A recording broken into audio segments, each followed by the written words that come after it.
সেই পক্ষীটি আপনার হাতের দৌছি, যদি তাকে আপনার উড়াইদেবে ঘরକୁ স্বর্গ করবে, যদি চাপি মারিদেবে ঘর নরক করবে। আরে স্বামীকে রাজা করে দিও, রাজার স্ত্রী কଣ হব? রানী হବାକୁ ଭଲ ଲାଗିଲେ ଆପଣଙ୍କୁ? ନିଜର ସ୍ୱାମୀকে ଏଭଳି ଉଚ୍ଚ ସ୍ଥାନ ଦେଇଦିଅ, ସେ ସୁନ୍ଦର କାମ କଲେ କହିବ ରାଜା ଭଳିଆ କାମ କରୁଛି, ତମେ ବି ରାଣୀ ହେଇଯିବ। କିନ୍ତୁ ଭାରତ ରାମାୟଣର ସଂସ୍କୃତି ଶିଖନ୍ତୁ। ରାମ କହିଲେ ବାପାଙ୍କର ଆଦେଶ ବଦଳି ଯାଇଛି। କୌଶଲ୍ୟା କଣ କଲେ ଜାଣିଛନ୍ତି? ପଢନ୍ତୁ ବାଲ୍ମୀକି ରାମାୟଣ। କହିଲେ ବାପା ଏକୁଟିଆ ଆଦେଶ ଦେଇପାରିବେନି। କହିଲେ କାହିଁକି? ନା ମୁଁ ତାଙ୍କ ଅର୍ଦ୍ଧାଙ୍ଗିନୀ, 50 ଭାଗ ଲୋକ ନିଷ୍ପତ୍ତି କେମିତି ନେବ? ମତେ ପଚାରିଥାନ୍ତେ, ମୋର ବି ସେ, ତମେ ମୋର ପୁଅ, ଯେମିତି ତାଙ୍କର ପୁଅ, ମୋର ମଧ୍ୟ ପୁଅ ନା ନୁହେଁ ତମେ? ରାମଚନ୍ଦ୍ର କଣ କହିଲେ ଜାଣିଛନ୍ତି? ସଙ୍ଗେ ସଙ୍ଗେ କହିଲେ ମା, ଏଥିରେ ମଧ୍ୟମା ମାଙ୍କର ସମ୍ମତି ଅଛି। ମଧ୍ୟମା କିଏ? କୈକେୟୀଙ୍କର ସମ୍ମତି ଅଛି। କି ରାମାୟଣ କାଳରେ ଦେଖ ଚରିତ୍ର, ଖାଲି ରାମ ନାମରେ କୀର୍ତ୍ତନ କଲେ ହବନି ମା, ଟିକେ ଆଦର୍ଶକୁ ଧରି ଗ୍ରହଣ କର।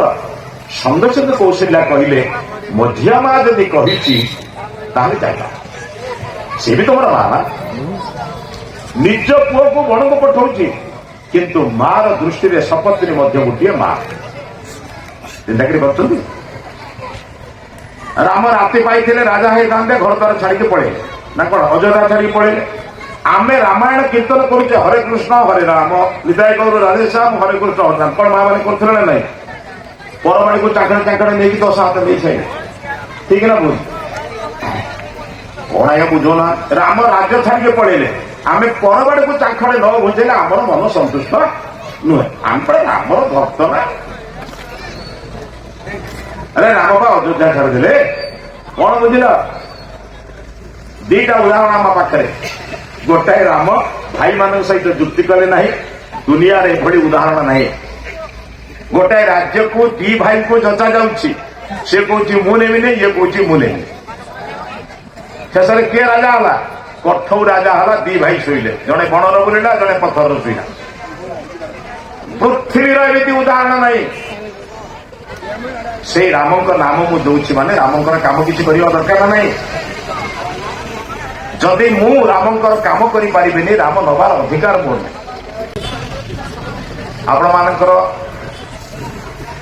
ଆପଣମାନେ ବହୁତ ଲୋକ ଡାକିଛନ୍ତି, ମତେ ଡାକିଛନ୍ତି, ଭାବୁଛନ୍ତି ମୋର କିଛି ଗୀତ ବାଦ୍ୟ ନାହିଁ, ଆପଣଙ୍କୁ ମନୋରଞ୍ଜନ କରିପାରିବି ନାହିଁ। ଆଉ ମୁଁ ଡାକିଛନ୍ତି ମତେ, ମୁଁ ଆପଣଙ୍କ ଦୋଷ କହିବି ନା ଗୁଣ କହିବି? ଆପଣଙ୍କ ଦୋଷ ମୁଁ ଜାଣିନି କି ଗୁଣ ଜାଣିନି। ମୁଁ ଆପଣଙ୍କ ସହିତ ମୋର ପୂର୍ବ ସମ୍ପର୍କ ଅଛି, କିନ୍ତୁ ମୁଁ ସଂସାରରେ ଯାହା ମାତୃ ଜାତିର ଦୋଷ, ପିତୃ ଜାତିର ଦୋଷ, ମଣିଷର ଦୋଷ ମୁଁ କହିବି। କାହିଁ କହିବି? ଯଦି ଡାକ୍ତର ରୋଗ କହିବ ନାହିଁ, ଯଦି ଓକିଲ ଦୋଷ କହିବ ନାହିଁ, ତାହେଲେ ସମାଜରେ କହିବ କିଏ? 2ଟା ଲୋକ କହିଲେ ନାହିଁ ବୋଲି ମହାଭାରତ ସୃଷ୍ଟି ହେଲା, ଜାଣିଛନ୍ତି? ଗୋଟେ ହଉଛି ପିତାମହ ଭୀଷ୍ମ ନୀରବରେ ବସିଲେ, ଗୋଟେ ଆଚାର୍ଯ୍ୟ ଦ୍ରୋଣ ନୀରବରେ ବସିଲେ ବୋଲି ଗୋଟେ ନାରୀର ଦେହରୁ ବସ୍ତ୍ର କାଢିବାର ସାହସ ଦୁର୍ଯ୍ୟୋଧନ ଦୁଃଶାସନ ହେଇଗଲା। ନହେଲେ ତା ଟିପ ଦେବାକୁ ଶକ୍ତି ନଥିଲା। ଯଦି ଦୁର୍ଯ୍ୟୋଧନ କହିଥାନ୍ତେ ଭୀଷ୍ମ, ଦୁର୍ଯ୍ୟୋଧନ ମୋ ବହୁ ଦେହରେ ତ ଟିପ ଦେଇପାରିବୁନି, ତା ତାକତ ଅଛି ଛୁଇଁ ଦେଇଥାନ୍ତା। ଭଲ ଲୋକମାନଙ୍କର ନୀରବତା ପାଇଁ ସମାଜ ନଷ୍ଟ ହୁଏ। ଏଠି ଦିଗ୍ଜ ଭାଇମାନେ ଭଉଣୀମାନେ ବସିଛନ୍ତି, ଘରେ ଯାଇ ଦେଖିବେ ଏ ସମାଜ ନଷ୍ଟ ହୋଇ କଣ ପାଇଁ ଜାଣିଛନ୍ତି? ନିଷ୍କ୍ରିୟ ସଜ୍ଜନ, ସକ୍ରିୟ ଦୁର୍ଜନ। ସଜ୍ଜନ ଘରେ ବସିଛି, ଗଲା ତାର ଗଲା, ମୋର କଣ ହେଲା? କଣ ଠିକ ନା? ବୁଝିପାରିନାହାନ୍ତି? ନିଆଁଟା ଗାଁରେ ଲାଗିଲେ ବେଳେ ବେଳେ ଆପଣଙ୍କ ଘରକୁ ବି ଡିଏ। ମିଳିତ ଭାବରେ ତାର ପ୍ରତିବାଦ କରନ୍ତୁ, ଦିନେ ସମୟ ଆସିବ ଆପଣ ମଧ୍ୟ ଆପଣଙ୍କ ଛୁଆ ପିଲାକୁ ସୁରକ୍ଷିତ କରିପାରିବେ ନାହିଁ। ଆଜି ଆଫଗାନିସ୍ତାନର ଅବସ୍ଥା ଯାହା, ଆଜି ବାଂଲାଦେଶର ଅବସ୍ଥା ଯାହା, ଆପଣ ଭଲ ରହିବେ? ବେଶୀ କହୁନି, ପାଠ ପଢୁଆ ପୁଅ ଝିଅ ମାନେ ଅଛ, ବୁଝି ନବ। ଆଜି ବାଂଲାଦେଶର ଅବସ୍ଥା କଣ, ଆଫଗାନିସ୍ତାନର ଅବସ୍ଥା କଣ? ତଥାପି ଆମ ମା ମାନେ ବି ବୁଝିବା ଅବସ୍ଥାରେ ନାହିଁ। କିଛି ଦିନ ପରେ ଆଉ ସବୁ ସମ୍ପର୍କ ନଷ୍ଟ ହେଇଯିବ। ମାମୁଁ ନାହିଁ, ମାଉସୀ ନାହିଁ, ବଡ ବାପା ନାହିଁ, ଦାଦା ନାହିଁ, ଖୁଡି ନାହିଁ, କୋଉଠି ଆସିବ? ସବୁ ତ ଗୋଟେ। ଆଉ ଭୁଲ କହୁଛି ନା ଠିକ କହୁଛି ମା? ଆରେ ମାର ତ ଆଉ ଗୋଟେ ଭଉଣୀ ଥିଲେ ମାଉସୀ ହବ, ତମ ଝିଅର ଆଉ ଗୋଟେ ଝିଅ ହେଲେ ତ ମାଉସୀ ହବ। ତ ତମ ଝିଅ ଆଉ ଗୋଟେ ଭାଇ ହେଲେ ତ ମାମୁଁ ହବ। ଦିନେ ସମୟ ଆସିବ ଆପଣ ମାନେ ଯାହା ବର୍ତ୍ତମାନ ରାଷ୍ଟ୍ରକୁ କରୁଛନ୍ତି, ରାଷ୍ଟ୍ର ପାଇଁ ସନ୍ତାନଟିଏ ଦେବାକୁ ଯୋଉଦିନ ଆପଣଙ୍କର ଇଚ୍ଛା ନ ହବ, ଦିନେ ସମୟ ଆସିବ ଟେଣ୍ଟ ଭଡା ଆଣିଲା ଭଳିଆ ମାମୁଁ ଭଡା ଆଣିବେ। କୋଉଠି ଆସିବ କଣ ବୁଝୁଛନ୍ତି ତ? ରାଷ୍ଟ୍ର ରକ୍ଷା ହବ କେମିତି? ରାଜପୁତ ରମଣୀ ପ୍ରଥମ ସନ୍ତାନ କାହାକୁ ଦିଏ? ଇତିହାସରେ ପଢିଛନ୍ତି ବା, ରାଷ୍ଟ୍ରକୁ ଦିଏ। ଦ୍ୱିତୀୟ ସନ୍ତାନ ଘର ପାଇଁ ରଖେ। ଯଦି ଦେଶ ସୁରକ୍ଷା ହବନି, ଯଦି ରାଷ୍ଟ୍ର ସୁରକ୍ଷା ହବନି, ଯଦି ଧର୍ମ ସୁରକ୍ଷା ହବନି, ଆପଣ ବଞ୍ଚିପାରିବେ? ଏଇଠି ଆପଣ କୀର୍ତ୍ତନ କରୁଥିବା ବିପକ୍ଷ ଲୋକ କହିବେ କରିପାରିବ ନାହିଁ, ତମେ ଶବ୍ଦ କରିପାରିବନି, କଣ କରିବେ ଆପଣ? ଆଜି ଆଫଗାନିସ୍ତାନରେ ପାଠ ପଢୁଥିବା, MBA ପଢୁଥିବା, ଇଞ୍ଜିନିୟରିଂ ପଢୁଥିବା ଝିଅ ମାନେ ବର୍ତ୍ତମାନ ମୁଣ୍ଡରେ ଓଢଣା ପକେଇ ପାଠ, ସ୍କୁଲ କଲେଜ ବନ୍ଦ। ତମର କାମ ହେଲା ଛୁଆମାନଙ୍କୁ ଜନ୍ମ କରିବ, ପାଳନ କରିବ, ପାଠ କଣ କରିବ? ଏ ଫତୁଆ କିଏ ଜାରି କଲା ଜାଣିଛନ୍ତି? ମା ହାତ ଯୋଡି ଆପଣଙ୍କୁ କହୁଛି, ମୁଁ କେବଳ ଧର୍ମ କଥା କହୁନି, ଦେଶ ରକ୍ଷାର କଥା ବି କହୁଛି। ଆପଣମାନେ ଟିକେ ସଜାଗ ହୁଅନ୍ତୁ। ନିଜର ସନ୍ତାନ ସନ୍ତତିକି ରାଷ୍ଟ୍ର କଥା ଶିଖାନ୍ତୁ। ନିଜର ସନ୍ତାନ ସନ୍ତତିକି ମହାଭାରତ ପଢାନ୍ତୁ। ନିଜର ସନ୍ତାନ ସନ୍ତତିକି ରାମାୟଣ ପଢାନ୍ତୁ, ଭାଗବତ ପଢାନ୍ତୁ। ତାହେଲେ ସିନା କି ସମାଜର ପରିବର୍ତ୍ତନ ହବ। ଭାଗବତକାର କଣ ଲେଖିଲେ? ସାଧୁ ଯେ ବଳୟ ପବନ, କାଷ୍ଟକୁ କରନ୍ତି ଚନ୍ଦନ। ସାଧୁ ହଉଛନ୍ତି ବଳୟ ପବନ। ସାଧୁ ସଂଗତି, ବିଦ୍ୱାନ, ଜ୍ଞାନୀ, ଗୁଣୀ ଲୋକମାନେ ହଉଛନ୍ତି କଣ? ବଳୟ ପବନ ପାଇଁ। ବଳୟ ପବନ ବାଜିଲେ ଚନ୍ଦନ ହେଇଯାଏ। କିଏ ଲିମ୍ବ ବି ଚନ୍ଦନ ହେଇଯାଏ, ବେଲ ବି ଚନ୍ଦନ ହେଇଯାଏ, ବିଲୁ ଅନେକ ଯେମିତି ଗଛ ଗୁଡ଼ିକ ଚନ୍ଦନ ହେଇଯାଏ। କିନ୍ତୁ କେବେ ଶୁଣିଛନ୍ତି ବାଉଁଶ ଚନ୍ଦନ ହେଇ? କାହିଁ ହୁଏନି? ବାଉଁଶ ଭିତରେ ତା ପମ୍ପା। ତେଣୁ ଯାହା ଭିତରେ ଦେଶ ପ୍ରୀତି ନାହିଁ, ରାଷ୍ଟ୍ର ପ୍ରୀତି ନାହିଁ, ପିତାମାତାଙ୍କ ପ୍ରତି ପ୍ରୀତି ନାହିଁ, ଗୁରୁଜନ ମାନଙ୍କ ପ୍ରତି ଭକ୍ତି ନାହିଁ, ସେ ବୁଝିଲେ କଣ? କଣ ବୁଝୁଛ? ମଣିଷ ଯାହା ବୁଝିଲା ଆଉ କଣ? ଜଣେ ଲୋକ ତା ପୁଅଟା ଖରାପ ହେଲା ବୋଲି ତାକୁ ଜଣେ ପଣ୍ଡିତକୁ ଡାକିକି ମହାଭାରତ ପଢେଇଲା। କହିଲା ମହାଭାରତ ପଢିଲେ କାଳେ ବଦଳିଯିବ। ଏବେ କଣ 6 ମାସ ପରେ ପଚାରିଲା, କହିଲା ପଣ୍ଡିତ ପୁଅ କଣ ଶିଖିଲା ଟିକେ ପରୀକ୍ଷା କରନ୍ତୁ। କଣ ପରୀକ୍ଷା କଲା? ପଚାରିଲା ବାବୁରେ କଣ ଶିଖିଛୁ? କହିଲା 2ଟା କଥା ଶିଖେ। କହିଲା ନିହାତି ଯଦି ଖେଳୁ ଖେଳୁ ନିହାତି ଅଭାବ ପଡିବ, ତ ସ୍ତ୍ରୀକୁ ବି ବାଜି ରଖେଇ ପାରିବ। କହିଲା ଏଟା ସେଟାକୁ ଯେତେ ପଢେଇଲେ କଣ? କହିଲା ଆଉ କଣ ଜାଣିଲୁ? କହିଲା ଆଉ ଗୋଟେ କଥା ଜାଣିଲି। କଣ ସେ କଥା କହିବେ? ଆଉ ଆବଶ୍ୟକ ପଡିଲେ, ଯଦି ଆବଶ୍ୟକ ପଡୁଛି ତାର ସ୍ତ୍ରୀକୁ ବାଜି ରଖେଇ ପାରିବ, ଦରକାର ପଡିଲେ ଜୁଆ ମଧ୍ୟ ଖେଳି ପାରିବ। ଏଇଟା ଗୋଟେ ପକ୍କା ବଦମାସ, ଏଟାକୁ ଜୁଆରେ ପୁରିଲେ ତ ସେଇ କାମ କରିବ ଆଉ କଣ? ଦୃଷ୍ଟି ଭଙ୍ଗୀ ଅଲଗା ହେଲେ ଯାହା ହୁଏ ଆଉ କଣ? ଯେମିତି ଦୃଷ୍ଟି ତମ ସୃଷ୍ଟି ସେମିତି। ଆରେ ଯେମିତି ଦୃଷ୍ଟିକୁ ବଦଳେଇ ଦିଅ, ବଦଳିବ। କାହିଁ ବଦଳିବନି? ଯୋଉ କହିଲେ କଥା ସରିବ। ଯେତେବେଳେ ମା ସୀତାଙ୍କୁ ରାବଣ ଚୋରି କରି ଆଣିଲା, ଜାଣିଛନ୍ତି ନା ନାଇଁ? ଆଣି ରଖିଲା କୋଉଠି? ଅଶୋକ ବନରେ। ଯେତେ ଚେଷ୍ଟା କଲା ସେ ତାକୁ ବୁଝେଇ ପାରିଲା ନାହିଁ। ସୀତା ଦିନେ ତ ହସିଲେ ନାହିଁ, ଆଉ ତ ଆଲିଙ୍ଗନ କରିବା, କଥା କରିବା ପଛ କଥା। କହିଲା ବିନା କାରଣରେ ଖାଲି ସ୍ତ୍ରୀ ଚୋରି କରି ବୋଲି ବଦନାମ ହେଲି, କିନ୍ତୁ କିଛି ଲାଭ ହେଲାନି ପଇସା। କଣ ବୁଝୁଛନ୍ତି ତ? ଭାରି ମନ ଦୁଃଖରେ ଥାଏ। ସ୍ତ୍ରୀ ମନ୍ଦ ଧରି ପଚାରିଲା, କହିଲା ଏତେ ଦୁଃଖରେ କାହିଁକି ଅଛ? କହିଲା କଣ ଲାଭ ହେଲା? ସେ ତାକୁ ଚୋରି କରି ଦୁନିଆ ଲୋକ ବଦନାମ ଦେଲେ, ଗୋଟେ ପର ସ୍ତ୍ରୀକୁ ଚୋରି କରିଛି, ହେଲେ 5 ପଇସାର ଲାଭ ନାହିଁ। ନା ସେ ସ୍ତ୍ରୀ ମତେ ଭଲରେ ପ୍ରେମରେ ଚାହୁଁଛି, ନା ମତେ ଚାହୁଁଛି, ମୁଁ ତାକୁ କଣ କରିବି? କାହିଁକି ଆଜି ଚୋରି କରି? ତା ସ୍ତ୍ରୀ ତ ଭାରି ଦୟା, ସ୍ତ୍ରୀ ଲୋକ ଗୁଡ଼ିକ ଭାରି ଦୟା ଚରିତ୍ର ଲାଗିଲା। ଅବଶ୍ୟ ଆପଣମାନଙ୍କର କଣ ଥିବ ମୁଁ କହିପାରୁନି। ସ୍ୱାମୀଟା ଦୁଃଖରେ ପଡିଥିଲେ ଯାହା ହେଲା ସବୁ ଦୁଃଖ ଭୁଲି ଯାଆନ୍ତି। ଯାହା ହେଲା ଛାଡ, ମୁଁ କହିଦେଲି ମୋର ଭୁଲ ହେଲା, ତମେ ଯାହା କରିବ ହୁଏ ନା ନାହିଁ? ଆମ ଦୁଃଖରେ ସେଇଆ ସ୍ତ୍ରୀଟି ଆଉ ସେ କଣ କରିବ? ତ କହିଲା ତମକୁ ଗୋଟେ ବାଟ କହୁଛି କହୁନ। କହିଲା କଣ? କହିଲା ତମେ ତ ଛଦ୍ମ ବେଶରେ ମାହି, ରୂପାନ୍ତ ସେଇ ଛଦ୍ମ ବେଶ ହେଇଯିବ, ଅସୁର ହେଇଯିବ, ଦେବତା ହେଇଯିବ, ପଶୁ ହେଇଯିବ, ପକ୍ଷୀ ହେଇଯିବ, ମୃଗ ହେଇଯିବ, ସବୁ ତ ହେଇଯିବ ତମେ। କହିଲା ତମେ ଗୋଟେ କାମ କରୁନ, ରାମଙ୍କ ବେଶରେ ଛଦ୍ମ ବେଶ ହେଇଯାଉ। ରାମରେ ଛଦ୍ମ ବେଶ ହେଇଯିବ, ରାମ ହେଇକି ସୀତାଙ୍କ ପାଖକୁ ଯିବ। ଯେତେବେଳେ ସୀତା ରାମ ବୋଲି ତମକୁ ଜାଣିବେ, ଆଉ ସେ ତ ଆଲିଙ୍ଗନ କରିବେ, ଅସୁବିଧାରେ କଣ? କହିଲା ସେ ଚେଷ୍ଟା କଣ ମୁଁ କରୁନି ନା କଣ? କହିଲା ତୋର ତ ହେଲାନି କାହିଁ? କହିଲା ମୁଁ ଯେତେବେଳେ ରାମଙ୍କ ବେଶ ହଉଛି, ମତେ ତ ସବୁ ସ୍ତ୍ରୀ ଲୋକ ଗୁଡାକ ମା ଭଉଣୀ ଭଳିଆ ଦେଖାଉଛନ୍ତି, ସ୍ତ୍ରୀ ଭଳିଆ ଦେଖା ହେଲେ ତ ମୁଁ କରିବି। କହିଲା ଯାହାର ଖୁଳୁପାରେ ଏତେ ରାମ କେତେ? କଣ ବୁଝିପାରୁଛ ତ? ଯାହା ଖୁଳୁପାଟାରେ ଏତେ, ଆଉ ତମେ ରାମ କୀର୍ତ୍ତନ କରୁଥା, ପରନାରୀ ଅପହରଣ, ପରନାରୀକୁ ଖରାପ ନଜରରେ ଦେଖିବା, ରାମ କରୁଥା। କଣ ବୁଝୁଛନ୍ତି ତ? କାହିଁକି ରାମାୟଣ ପଢିବି? ରାମ 1000 କୀର୍ତ୍ତନ କଲେ କଣ ହବ?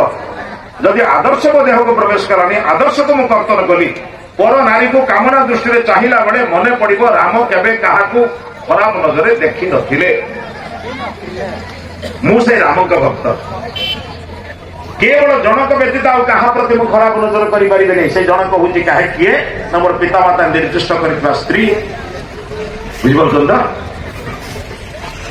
अनेक जिन उदाहरण आपण मन को देपारे समय दृष्टिकोण नुहे गतकाली मत कौटी कहते शिवाजी सैन्य मैंने गोटे दुर्ग जय कले दुर्ग जय कला देखिले राज्यर सबुठ श्रेष्ठ कवि राज्यर सबुठ श्रेष्ठ सुंदर गोटे झीटे बड़ भयाणु अवस्था ठिया कारण ता बापा माँ को मारदे सारे से हूँ कौन मत बर्तमान हैरान करेंगे मो सहित दुष्कर्म करेंगे मो प्रति अत्याचार करेंगे कौन कौन भावुँ से भय कर सैन्य मान धरी धरी कौन कले जानते पहले राजा को नहीं उपहार दबा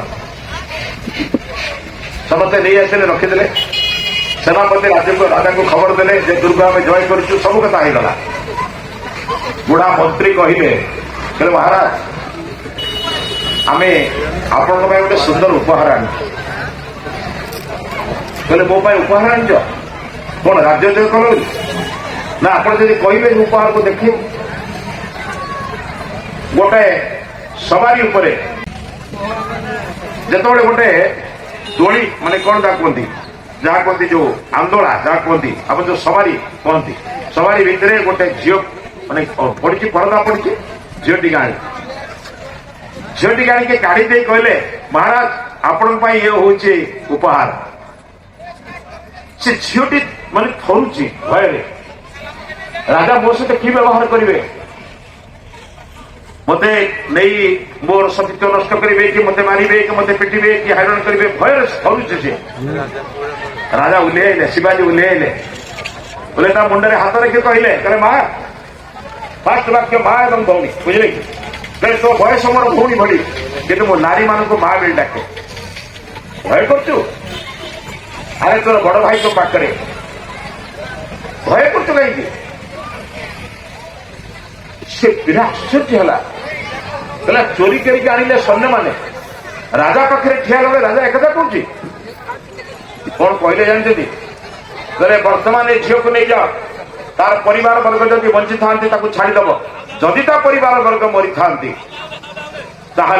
आम यही जो अच्छी शिक्षालय अनाथालय नुहे अच्छी नारी मान सुरक्षा पाई जो गृह अच्छी से नहीं रख कि सबुदिन मत खबर दब से झील भल अच्छी मत से खबर दब जो भल अच्छी सैन्य मान को डाकी कहले शिवाजी चरित्र को बर्तमान जान मो माँ मत शिखई जनक व्यतीत अन्य क्या से जनक भी मुझे बर्तमान बहुत मो माँ मत शिखई संसार में जिते नारी अच्छा से समस्ते मोर भौणी कि मोर माँ तमें शिवाजी चरित्र जान गोटे नारी को आनी मत उपहार दबा में सैन्य मैंने थरिले ए भूल जमी द्वितीय थर मन देखे आम देशर राजा मान चरित्र कौन थिला आज देशर चरित्र कौन आशा करुच्ची भाई मैंने भौल मैंने बहुत कथा आप शुणिले सब कम करेंगे न कही मोर कथा ना अंतपक्षे गोटे कम कर मन मन आपण मैंने जहाँ यहाँ विरोधी कम खराब कम कर मन मन भावु से गोटे करेंगे संकल्प से संकल्प नियंतु आगामी वर्ष नुहे बोधे 3 मास के 4 मास भितर आपण जड़े भल मनीष हे ये ग्यारंटी मुझे बुझे गोटे भूल 100 भूल मार्गदर्शन करे गोटाए भल 100 भलर मार्गदर्शन करे प्राइमरी स्कूल लेखाई जान जदि कहबू तू गोटे मिछ मिछ लगे पछ को पछ तथापि मिछ मिछर तो मिछ गोटे भल कम करने आरंभ कर जीवन में केवे खराब काम करने निज भितर एक घृणा आसतु बंधु मैंने माँ मान अनुरोध करुच्ची भाई मान अनुरोध करुच्ची जीवन में अनेक कथा आपण शुणिले किसी लाभ हेनी जदि गोटे कम करेंगे किसी लाभ से गाँव दी जन ज्योतिष थे कौन बुझे ज्योतिष भाई किए थे मत क्षमा करी मो गप को भाविबे आपन को जड़े ज्योतिष पाठुआ ज्योतिष आउ जन ज्योतिष अपाठुआ ज्योतिष अपाठुआ ज्योतिष मिछ सत कहीकि से कौन करे लोक सब भूताए है प्रसादी पंचम रवि षष्ठ एमती कही लोक हैरान करे ये किंतु जो जाई से पाठपढ़ा ज्योतिष पाखर पहुंचती से सब सत कहीदे या बेपार चले ना बोला ये लोक को गाँव विदा न कला पर्यंत मोर शांति ना जाई देशर राजा को कहला कहला महाराज आम दी जन के भितर आप प्रतियोगिता कर जी जितब से राज्य में रे हार से राज्य में जीव राजा कहले मोर असुविधा कौन आमर तो जन ज्योतिष दरकार जी हारला गला मोर कौन अच्छी फिर दिन एमती हजार हजार लोक बस राजा बस दी जन ज्योतिष आइले बर्तमान कथा प्रति ज्योतिष आर ज्योतिष को दीटा प्रश्न पचार जड़े ज्योतिष आर ज्योतिष को प्रश्न पचार दीटा जदि दीटा उत्तर देदेला ठीक तारे से जो उत्तर भूल देते से जीव कदा बुझुंत ये तो संकल्प अच्छी फिर टॉस पड़ा प्रथम किए पचार कौन आम जो क्रिकेट जमी टॉस पड़े टॉस पड़ा टॉस देखा बेलू कौन कह से जो मिछुआ ज्योतिष पड़गला से तो कहला पढ़िया पढ़ू खुदुला जा वैद बसैला से कौन कला ना हाथर गोटे जिनस कौन करमती हाथर मुठा कर पचारा विद्वान ज्योतिष को कहला भाई कहीपर तुम हाथ में कौन अच्छी सी तार पाठ जिते अच्छी सब पाठ को प्रयोग कला जिते विद्या बुद्धि से लगेगा लगे कहला तम हाथ में गोटे छोट पक्षी सतर से गोटे झेटिका झेटिका अधिक समय हाथ में रही पाए झेटिका शीघ्र मर हाथ रखेदेला जी कौन बचिज से धरला ये बर्तमान ठक ज्योतिष प्रमाद करला जदि आउ गोटे कहीदेव कौन अवस्था हम राज्य किए जीव मुझे ब्रह्मास्त्र प्रयोग कला ब्रह्मास्त्र माने आउ निष्फल हमार प्रश्न ही नहीं पूरा फलवती प्रश्न ब्रह्मास्त्र प्रयोग कर कहीपर कि मो हाथ में थी पक्षीटा जीवित ना मृत बंची ना मरी ये पाठुआ ज्योतिष सब पाठ पढ़ी पढ़ी देखला हाथ में थी पक्षीटा बंची किंतु जदि कही बंची से हाथ को छुटद कौन हम जदि कही मृत कौन कर उड़ेदब जो बात हार कौन बुझ तो माँ मान सत कथा कहीकि जाऊँगी मोर हारिबार बेला आसीगले आपण मान जितबार बेला आईले ताने सदाचार रूपक नीति रूपक आदर्श रूपक मनुष्य तैयारी रूपक जीवन पक्षी बर्तन आपण हाथ ठीक ना बोल ताकू आप चापी मारे किए उड़े देवे क्या हाथ कथा तो आप चाहिए भल मनुष्य तैयारी करेंगे आप चाहिए घर को नष्ट करेंगे बुझिपारे नहीं से पक्षी आपण हाथ में छाड़ी जाऊँगी जदि परिश्रम करेंगे घर को आप स्वर्ग में परिणत करेंगे जदि आप विनाश करेंगे घर को नरक में परिणत करेंगे आशा विश्वास रोचे भावुँ आप निश्चित आप घर को स्वर्ग करेंगे आशा नहीं रोचे समस्त।